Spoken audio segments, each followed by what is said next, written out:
Oke, baik. Selamat siang. Kita akan mulaikan perkuliahan kita hari ini. Ini mata kuliah perencanaan dan pengendalian produksi. Apa yang bisa dilihat di layar sudah muncul? Sudah Ya. Oke. Ini merupakan mata kuliah, salah satu mata kuliah pilihan yang dulunya wajib sebenarnya, tapi sudah wajib pilihan untuk teknik industri.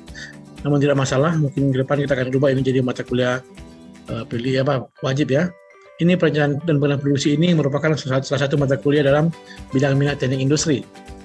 Baik, di sini kita akan mendapatkan hasil pembelajaran ya. Di sini kita akan diharapkan mahasiswa mampu menerapkan model matematik heuristik dan teknik statistik untuk menganalisa dan merancang suatu sistem perencanaan dan pengendalian produksi. Nah, kenapa mata kuliah ini diletakkan atau kita taruh di semester 7?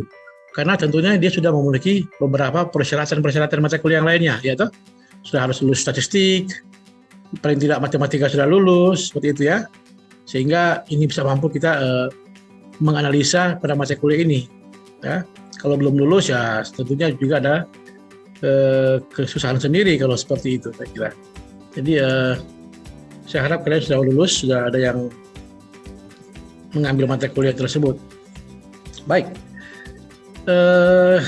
Oke, di sini terang sepakat dulu penilaian kita ya. Saya akan menilai kita ada UTS 35% bobotnya, ada UAS 45%, kemudian tugas 20%.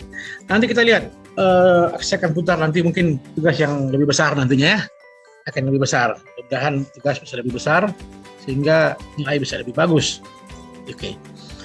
Oke, baik, kita lanjut. Nah, ini referensi ya, referensi yang harus kita buka ada ini Schaefer and Bulfin.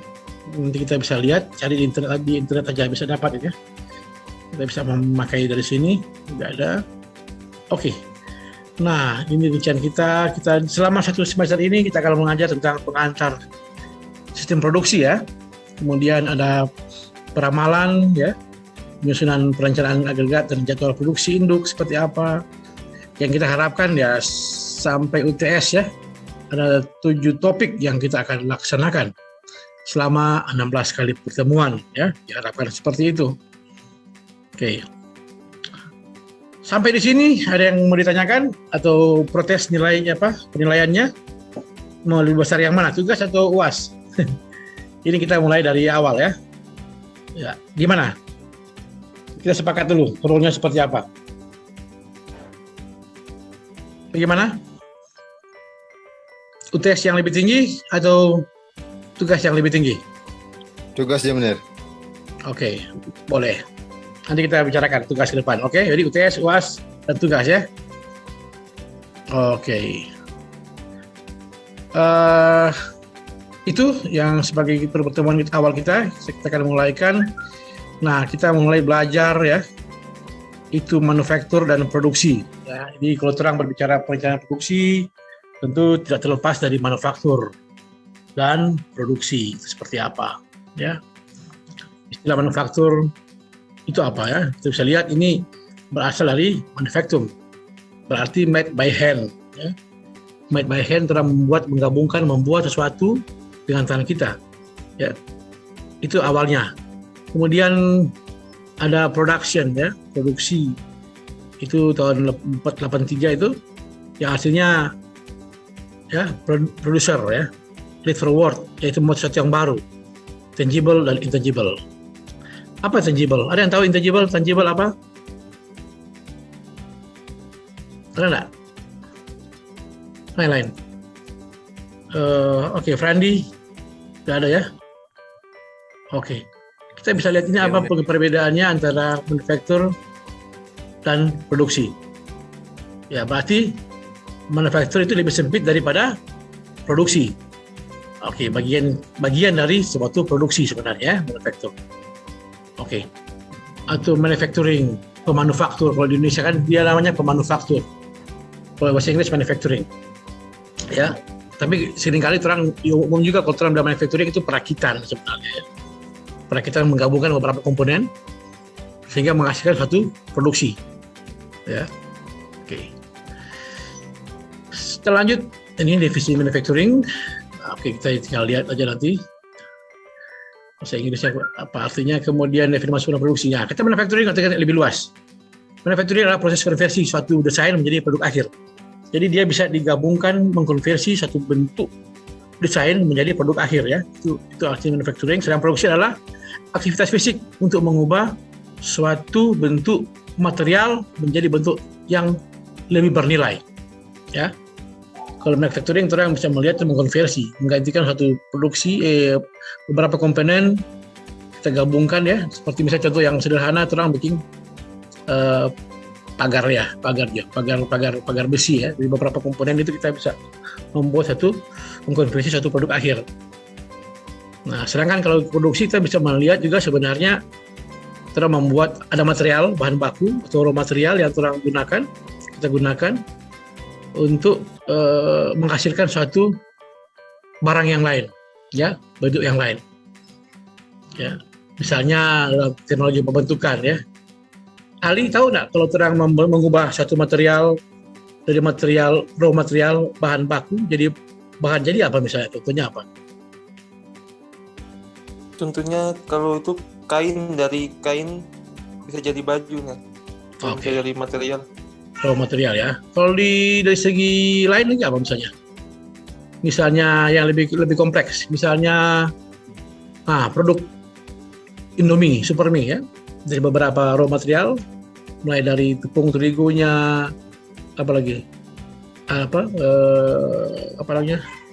pengharu yang rasanya itu, ya, terus bisa rubah seperti itu, ya. Jadi satu produk kemasan ya. Oke, nah ini siklus manufacturing yang kita harus lihat ya. Ini dimulai dengan sebentar.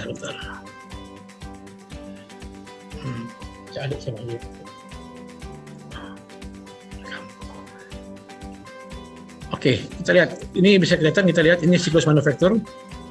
Awalnya memang kalau kita melihat bahwa konsumen ini awalnya dari konsumen, ya, awalnya dari konsumen sebenarnya. Konsumen itu bukan akhir sebenarnya ya. Kalau kita pikir konsumen itu akhir, padahal sebenarnya awal. Dimulai dari apa? Keinginan konsumen ya, yang masuk ke marketing. Marketing mengetahui apa sih keinginan konsumen, seperti itu kan. Kemudian kita merancang produknya seperti itu, apa yang diinginkan, merancang prosesnya seperti apa. Nah, kembali lagi, dirubah terus sampai mendapatkan hal yang terbaik. Ya, kemudian masuk ke perencanaan metode kerja, waktu standar dan perbaikan produktivitas. Itu di sini. Kalau kita bayangkan suatu manufaktur, anggap saja suatu perusahaan manufaktur, pabrik misalnya. Kita lihat pabrik itu kan ada marketingnya, ya, ada produknya, ada pabriknya, ada raw materialnya, ada sistemnya juga di situ. Sehingga seringkali makanya dinamakan teknik industri atau industri engineering, industrial engineering, karena orang melihat konsep seperti itu. Jadi orang dimulai dari keinginan konsumen need, mulai pemasaran, perencanaan produk, perencanaan proses, kemudian diolah, metode kerja seperti apa, ya, produktivitasnya seperti apa, kemudian ke perencanaan produksinya, kemudian kita lihat pengendalian ketersediaan, ini penting. Ketersediaan itu berarti kita berbicara raw material juga, ya kan, raw material juga di sini, karena nanti raw material ini juga terus harus menghitung kira-kira terang ada raw material berapa sekarang yang ada, sehingga terang bisa tahu waktu untuk memproduksi barang tersebut, kapan terang produksi, berapa banyak terang produksi, sehingga di sini kita lihat ada pemasok di sini, yang terang boleh lihat ada pemasok di sini, ya. Nah, sehingga terang ya ada penerimaan pemasoknya raw materialnya, ada proses pembuatannya, ada penyimpanan pengiriman, ini penting, sehingga apa yang diinginkan oleh konsumen tadi itu juga harus mengejawantakan atau terang harus menjawab seperti ini di dalam sistem manufaktur. Seterusnya ya. Nah, di sini ada kualitas. Dengan kualitas ya, sebelum jadi terang ke kualitas, kemudian pengendalian produksi seperti apa, pengendalian prosesnya, pengendalian peralatan. Jadi ada proses, ada produksi juga. Nah, ini sistem yang ada di manufaktur, siklus manufaktur. Begitu seterusnya. Sampai hasil barang yang diinginkan sampai kepada si konsumen. Oke, nah kemudian dalam konsumen tersebut juga tentu dia ingin ada perubahan juga, ada peningkatan. Misalnya dari galaksi berapa dulu? Galaksi berapa sampai galaksi sekarang sudah ultra apa? Itu kan keinginan konsumen yang harus dijawab oleh manufaktur di sini. Itulah konsepnya. Jadi awalnya sebenarnya adalah konsumen, bukan pemasok. Pemasok hanya mensupport, tapi keinginan awal atau customer needs itu adalah datang dari konsumen. Sehingga itu harus dijawab oleh si manufaktur. Itu konsep awal ya. Jadi di sini memang diharapkan orang selain teknik mesin juga harus memahami konsep pemahaman ke lebih top manajerial. Artinya orang harus tahu konsep dalam suatu manufaktur. Kalau orang kerja nanti ke perusahaan, orang kan bukan cuma jadi operator, tapi kita menjadi seorang yang bisa meng-lead atau mengetahui konsep yang lebih besar satu sistem manufaktur misalnya. Apa saja? Tapi memang lebih kompleks adalah kalau kita belajar dari konsep manufaktur, karena lebih lengkap. Ya, ada kan juga kan jasa, ada yang manufaktur juga seperti ini kan, jasa juga mungkin lain, tapi lebih kompleks adalah di manufaktur, karena di situ ada orangnya, ada sistemnya, ada peralatannya, ada raw materialnya, ya ada prosesnya, jadi lebih kompleks sehingga kita bisa mengetahui apa-apa yang harus dilihat di situ, sehingga perlu ada statistik di situ kita belajar, ada matematikanya. Nah ini sebenarnya kenapa kita adakan bidang minat teknik industri ke teknik mesin, supaya juga bisa menjawab. Orang teknik mesin juga harus mengetahui tentang konsep-konsep sistem manufaktur. Ya, orang bukan cuma di konsep operator untuk melaksanakan kegiatan, tapi lebih bisa menguasai semua sistem. Oke. Berikutnya, ini kita bisa baca juga ya. Sistem manufaktur adalah sistem yang melakukan proses transformasi keinginan needs konsumen. Nah, di sini tadi keinginan dari konsumen ini yang tadi saya bilang tadi, konsumen needs, kebutuhan konsumen apa sih yang ditransformasikan ya keinginan itu ke dalam produk jadi yang berkualitas tinggi. Nah, itu yang harus kita lihat, bahwa konsumen harus diberikan waktu, diberikan kesempatan untuk mengetahui keinginannya, sehingga terang menjadikan ini satu produk yang berkualitas tinggi. Sini dikatakan berkualitas, sini ada kualitasnya, penyimpanan. Nah, sini ada pengendalian kualitas. Kenapa setiap kali orang atau kita melaksanakan hasil dari suatu produk kita harus uji kualitas? Karena kita harus mengetahui seberapa besar kebutuhan needs itu, konsumen needs itu dipenuhi oleh manufaktur, sehingga orang bisa memenuhi kualitas tersebut. Oke. Ini bisa kita lihat ya. Keinginan konsumen diketahui dari studi pasar. Oke. Ya. Yang kemudian keinginan ini diterjemahkan menjadi desain produk. Dan kemudian menjadi desain proses. Nah, terus selain kita mendesain produk, kita juga harus desain proses. Tahap-tahapnya mulai dari mana? Bukan cuma mendesain produk, oke kita membuat produk memakai apa? AutoCAD, SolidWorks, oke itu aja. Itu dari engineering-nya kita bikinnya. Tapi kita harus juga mendesain, kita harus mengetahui juga desain prosesnya seperti apa. Ya. Oke. Habis desain produk, kita harus mengetahui juga desain prosesnya. Mulai dari mana kita tahap-tahapannya seperti apa. Kemudian komitmen terhadap kualitas produk harus dimiliki oleh setiap level dalam perusahaan pada setiap tahap proses produksi ya. Oke, dalam proses transformasi ini tadi pertambahan nilai. Intinya semua orang ingin menambahkan ingin adanya suatu added value atau penambahan nilai. Ya. Penambahan nilai dari suatu produk. Jadi tentunya dari raw material ada suatu penambahan nilai. Namun nilai itu juga harus dilihat dari cost yang kita keluarkan dalam menghasilkan produk tersebut. Nah, sistem produksi adalah sistem yang melakukan proses transformasi dan konversi bahan mentah menjadi produk jadi dengan kualitas tinggi dan sesuai dengan desain produk yang telah ditetapkan. Sama dengan tadi ya. Dalam proses transformasi ini terjadi penambahan nilai sehingga produk jadi mempunyai nilai yang lebih tinggi daripada nilai bahan mentah. Kalau tadi kan manufaktur dia mau lihat desainnya apa seperti apa, ada komponen-komponen yang disatukan. Kalau ini dia lebih ke arah transformasi bahan yang belum bernilai menjadi bahan yang lebih tinggi, atau dari bahan mentah menjadi bahan yang lebih tinggi. Nah ini kita lihat ya, sistem produksi seperti ini. Ini ada input, ya, ada transformasi proses, ada output ya. Nah kita lihat. Biasanya kalau di sini ada input berarti bisa ya bahan, mesin, tenaga kerja, dana, dan manajemen. Itu pasti ada inputnya itu. Kemudian transformasi proses seperti apa, ya. Kemudian ada output, entah barang atau jasa.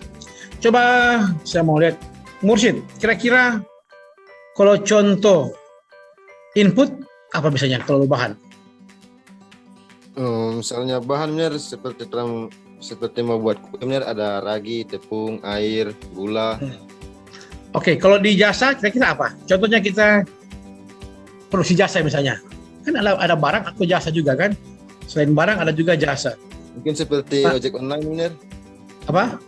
Seperti ojek online. Inputnya apa? Inputnya apa? Ya orangnya benar. Dan kendaraan. Oke, terus outputnya? Outputnya. Oh iya. Jauh. Terus harus bicara itu jasa. Contoh di kampus saja, universitas, fakultas, sekolah, ya kan? Apa sih inputnya? Tentu saja kan inputnya adalah mahasiswa, betul. Diproses dalam perkuliahan. Oh iya benar. Outputnya menjadi orang yang ya lebih pintar ya, seperti itu. Atau di jasa, di bank misalnya, bank juga kan bisa apa? Inputnya apa, transformasinya apa? Outputnya adalah jasa, jasanya apa misalnya? Seperti jadi. Tidak selamanya itu adalah suatu barang ya, itu bisa jasa seperti itu. Oke. Nah ini jenis-jenis transformasi, fisik, lokasi ya, perdagangan, retail. Nah ini retail juga ada fisiologi, psikologis, informasi, communication seperti itu. Oke. Nah ini juga. Nah ini ada sistem produksi, sistem manufaktur, sistem perusahaan. Ya, kita bisa lihat perusahaan. Berarti terang di sini kalau lebih tinggi lagi tingkatannya, tentunya di dalam satu produksi, terang bayangkan pabrik itu di apanya ya, di lapangan yang memang ada manufakturnya juga di situ ya. Tapi sistem perusahaan juga ada kan, bagian perusahaannya. Kita mau lihat di situ ada personalia, ya, orang-orang yang mengatur personal seperti apa, sistem manajemennya seperti apa, sistem keuangan ya untuk mensupport. Kemudian masuk ke sistem perusahaan, manufaktur. Manufaktur seperti apa? Ya, manufaktur lebih luas kan? Ini manufakturnya. Ya, ada desain produksi dan proses, ada studi pasar yang tadi ya, ada penjaminan kualitas. Kemudian di sistem produksi. Nah ini sistem produksi ini apa? Pengendalian produksi, perjalanan produksi seperti itu. Jadi manufaktur lebih luas, produksi lebih sempit dan sistemnya. Oke, ini pertemuan awal kita sebenarnya ya. Saya hanya mau menyampaikan beberapa konsep dasar tentang sistem produksi, sistem manufaktur, sistem perusahaan, sehingga kita bisa membayangkan kita akan arah kemana ini sebenarnya, ya. Nah ini manufacturing, nah ini business management ini, yang di dalamnya ada functional resource management, ada quality management, ada informasi management, yang di dalamnya ada functional build block. Nah di sini ada proses, ada production activity, ada purchase order, material flow, manufacturing planning, product or flow ya, product flow. Jadi di sini lebih kecil terang ke functional building block ya. Ini pemesanan juga ada di sini. Oke. Nah ini juga ada perencanaan dan pengendalian produksi atau production planning and control. Nah terang perlu perencanaan dan pengendalian produksi ya, dan ditambah dengan kontrol, itu namanya PPC. Ya itu supaya tujuannya adalah untuk pemanfaatan sumber secara efektif ya. Kita tahu bersama kalau di dalam perusahaan orang itu tentunya ingin sekali mendapatkan keuntungan yang sebesar-besarnya dengan sumber yang seefektif mungkin ya, supaya hasilnya lebih besar. Karena kalau orang meningkatkan penjualan, harga orang besarkan, tentunya cost-nya harus ditekan gitu. Atau kan rumusnya apa? Apa rumus dari keuntungan? Profit sama dengan apa? Pengeluaran kurang produksi toh, cost produksi toh, Pak. Keuntungan sama dengan harga jual kurang dengan apa? Frandi? Nah, ini Frandi ini. Selamat siang Frandi. Ini teman kita dari Sumatera Utara ya. Dari Medan. Sumatera Medan ya. Oh, Medan. Yang mengikuti mengikuti pertukaran mahasiswa, ya, Merdeka. Ya, sehingga jadi kita juga bisa mengikutinya nanti ya. Nanti sebentar kita ada sesi tanya jawab, kenalan juga nantinya. Oke, jadi itu ya. Jadi tujuan perencanaan kita memanfaatkan sumber secara efektif. Tujuan pengendalian yaitu menyesuaikan rencana dengan kegiatan sehari-hari ya. Kita mengendalikan proses tersebut. Oke, isu-isu apa yang ada dalam PPC? Ya. Berapa banyak, kapan, siapa, bagaimana, itu harus kita lihat. Apa yang dipesan? Apa sih yang akan dipesan? Kalau orang misalnya perusahaan itu ada banyak produk yang dihasilkan, banyak jenis yang dihasilkan. Tapi kita harus tahu apa yang akan diproduksi, berapa banyak, kapan, siapa, bagaimana penyesuaian yang harus dilakukan. Ya kan, kalau tiba-tiba misalnya, oh, saya tidak kekurangan stok sekarang yang ada barang jadi, kekurangan stok kita barang jadi. Apa yang harus kita lakukan? Oh, kita ada mengambil dari luar misalnya, ya, ambil dari luar, atau kekurangan bahan baku. Apa yang kita lakukan? Outsourcing misalnya kan, dan seperti itu. Kapan? Nah, kapan itu kita berbicara tentang waktu kita proses itu berapa lama untuk membuat satu produk, sehingga produk tersebut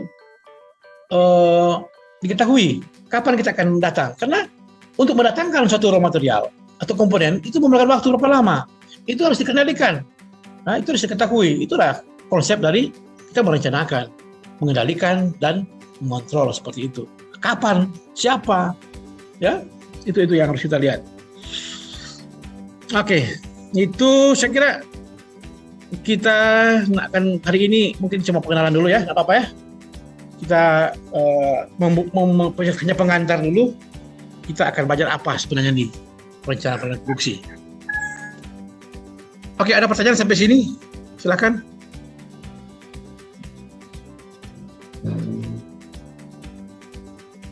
Apakah ada pertanyaan? Saya persilakan kalau ada yang bertanyakan.